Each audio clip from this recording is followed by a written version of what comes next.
Hello everyone, welcome back on our exclusive channel सरसों with Dwivedi. तो बच्चों, मैं आपकी जो एक प्रॉब्लम चल रही है इस समय, मैं उस पर बात करने आया हूं। प्रॉब्लम क्या है वो मैं आपको बता रहा हूं। प्रॉब्लम ये है, आपके साथ अधिकतर हो रही होगी कि आप नॉर्मली क्वेश्चन तो सॉल्व कर लेते हो, बट जब आप एग्जामिनेशन देने जाते हो या प्री बोर्ड अपना देने जाते हो तो उस कंडीशन में कोई पर्टिकुलर क्वेश्चन, किसी भी सब्जेक्ट की बात कर रहे हैं हम सारे सब्जेक्ट की बात कर रहे हैं। हम जरूरी नहीं कि हम अपने सब्जेक्ट मैथमेटिक्स की बात कर रहे हैं, हम फिजिक्स की भी बात कर रहे हैं, हम केमिस्ट्री की भी बात कर रहे हैं, ठीक है, हम अपने सब्जेक्ट की भी बात कर रहे हैं। हो क्या रहा है कि आप सॉल्यूशन ड्यूरिंग द एग्जामिनेशन लिख नहीं पा रहे हो, ठीक है। तो करेक्ट कैसे लिखना है, तो उसके लिए मैं आपको बताने जा रहा हूं, ध्यान से सुनना। पहले तो आप जो पढ़ रहे हो, ठीक है, टॉपिक वाइज आप पढ़ो, ठीक। टॉपिक वाइज पढ़ने के बाद आप जो टफ चीज आपको जो लगती है, सबको पता है कि आपको कौन सी चीज सिंपल लगती है। हर बच्चे को ये बात पता होती है, ठीक है, कि कौन सी चीज उसके लिए सिंपल है, कौन सी चीज उसके लिए टफ है। तो वो तो तुम्हें समझना है। जो चीज तुमको टफ लग रही है ना, उसको एक डायरी में नोट करो कि हाँ, ये ऐसी चीजें जो तुम्हें टफ लग रही है, ठीक है। फिर क्या करना है कि जितनी भी चीजें टॉपिक वाइज आपको जो जो टफ लग रहा है, उसको एक डायरी में नोट करते जाओ, ठीक है। फिर उस पर काम करो कि उसको आप सिंपल तरीके से कैसे एक्सप्लेन कर सकते हो, ठीक है, किस पर, अपनी कॉपी पे, ठीक।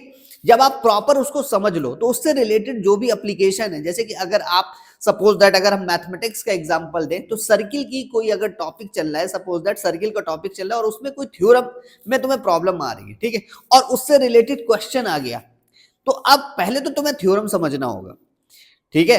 फिर उसके बाद उस क्वेश्चन पर उस थ्योरम को अप्लाई करना है।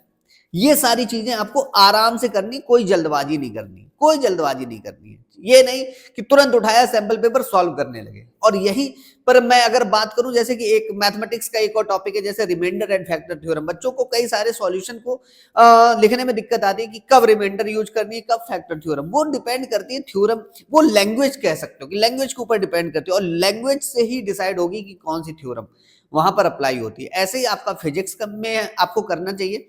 आई थिंक एक डायरी बनानी चाहिए, ठीक है, और कोशिश करो ज्यादा से ज्यादा सैंपल पेपर सॉल्व करने की।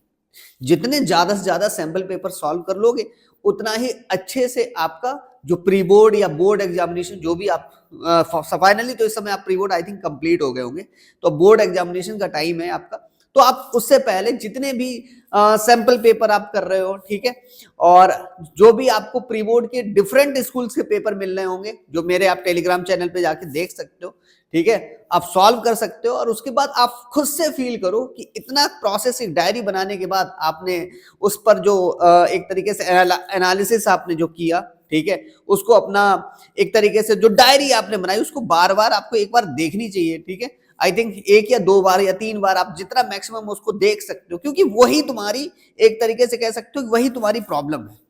बस उसको समझना है तुमको, और उसको बार बार इस टाइप के क्वेश्चंस में, या आपको जो भी फिजिक्स के एप्लीकेशंस हैं उनमें लगा लगा के आपको देखना है, ठीक है। और फिर उसके बाद आप सैंपल पेपर दें, या प्री बोर्ड के जो डिफरेंट स्कूल्स के पेपर हैं वो आप अगर दें, तो आपको एहसास होगा।